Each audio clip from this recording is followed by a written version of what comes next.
भाई फारूक कबीर जी, ये क्या है? क्या है ये? मित्रों, आपको लग रहा है कि मैं क्या बोल रहा हूँगा, लेकिन मैं ये अभी थोड़ी देर पहले मैंने देखकर ख़त्म किया है, एक वेब सीरीज़। और ये इस वेब सीरीज़ का नाम है सलाकार। ये डिस्नी हॉटस्टार पर है और इसके निर्देशक हैं फारूक कबीर। तो उन्हीं को एड्रेस करके, उन्हीं को संबोधित करके बोल रहा हूँ कि फारूक कबीर जी, ये क्या है? क्या बनाया है आपने? किस तरह की वेब सीरीज़ बनाई? माना कि आजकल पाकिस्तान बैशिंग बिक रहा है हिंदुस्तान में, और पाकिस्तान के नाम पर कुछ भी लिख दो, बोल दो, कुछ न कुछ दर्शक तो मिल ही जाते हैं, पर कुछ तो दूसरा सेंस होना चाहिए। दोस्तों, ये जो फारूक कबीर ने जो वेब सीरीज़ बनाई है सलाकार, इसमें दो टाइमलाइन हैं। एक टाइमलाइन है 1978 का, यानी कि विश्व जब मोरारजी देसाई की सरकार थी, आपको याद होगा इस देश में, और जियाउल हक थे वहाँ पाकिस्तान में। और एक टाइमलाइन आज का है, और इसमें दिखाया गया दोनों बार 1978 में भी अभी भी हिंदुस्तान के जासूस जाते हैं और पाकिस्तान का जो न्यूक्लियर जो ये ढांचा है, स्ट्रक्चर है, उसको नेस्तनाबूद करने की कोशिश करते हैं, या उसके बारे में जासूसी करके भारत सरकार को दे आते हैं। और भारत सरकार, भारत का जो चीफ एडवाइज़र है, सिक्योरिटी एडवाइज़र, वो पाकिस्तान जाता है, वहाँ से भारतीय जासूस को ले आता है। तो इस तरह की बातें हैं इसमें।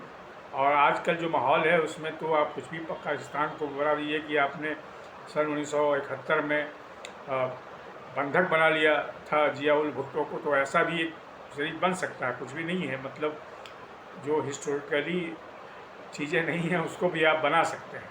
ठीक है, पाकिस्तान भारत में टेररिज्म का खेल खेलता है और इसके बारे में हमें सचेत और सजग रहना चाहिए, कोई बात नहीं है इसमें। लेकिन कुछ भी अंड बंट आप बना देते हो, कुछ भी दिखा देते हो, ये तो बड़ी विचित्र बात है।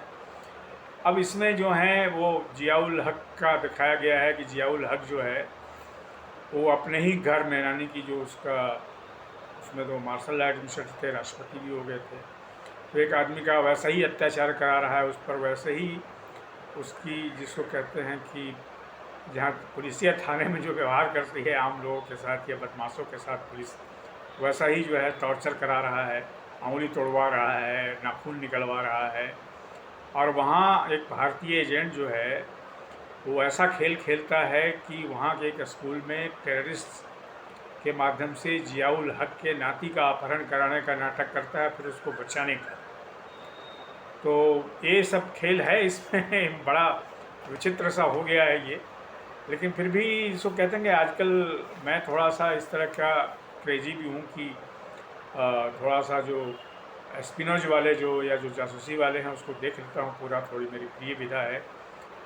लेकिन ये मज़ा नहीं आया इसमें। और इसमें मुकेश ऋषि बने हैं, जियाउल हक बने हैं, और नवीन कस्तूरिया जो हैं वो बने हैं, एजेंट बने हैं, इंडियन एजेंट हैं, जो 1978 में ही पाकिस्तान का जो न्यूक्लियर प्लांट है उसको ध्वस्त कर देता है। उसमें जहरीला पानी मिला देता है और वो काम ही नहीं करता है। सोचिए, इस तरह की चीज़ें भी इसमें हैं। लेकिन बहरहाल आदमी को जब कल्पनाशीलता हो तो आप कुछ और बना सकते हैं। हो सकता है कि अगला निर्देशक ये बना कि पाकिस्तान में इसी बार भारत का एक जासूस जो है उसने पूरे पाकिस्तान को नष्ट कर दिया, और आज जो पाकिस्तान है वो है ही नहीं अस्तित्व में। इस तरह की चीज़ें भी बन सकती हैं। और लेकिन कुछ मज़ा नहीं आया। मौनी राय हैं इसमें, थोड़ा सा उनकी भूमिका एक जासूस की है, वो भी जासूस बनी है, जो अभी जो मौजूदा हुक्मरान है उसको लेकर के है, पर उसको दिखाया गया है कि वो जियाउल हक का ग्रैंडसन है, और वो भी वैसी ही योजना बना रहा है परमाणु बम बनाने की। तो इस तरह की चीज़ें हैं, लेकिन ऑथेंटिसिटी नहीं होती है। इस तरह से एक पाकिस्तान बैशिंग का मज़ा तो मिल जाता है, पर आपके वेब सीरीज़ में ऑथेंटिसिटी नहीं है। इसलिए फारूक कबीर जी, आपने जो इस वेब सीरीज़ का निर्देशन किया है, इसमें प्रामाणिकता नहीं है, ऑथेंटिसिटी नहीं है। और इस ऑथेंटिसिटी के बलते आपको दर्शक जो मिलेंगे उस तो मिल ही जाते हैं। आजकल वेब सीरीज़ पर कई चीज़ें मिल जाती हैं देखने को, लेकिन आप एक अच्छे वेब सीरीज़ निर्माता के रूप में तो आप याद नहीं किए जाएंगे। लेकिन चलिए, आपने बना लिए है तो कुछ न कुछ देखेंगे ही।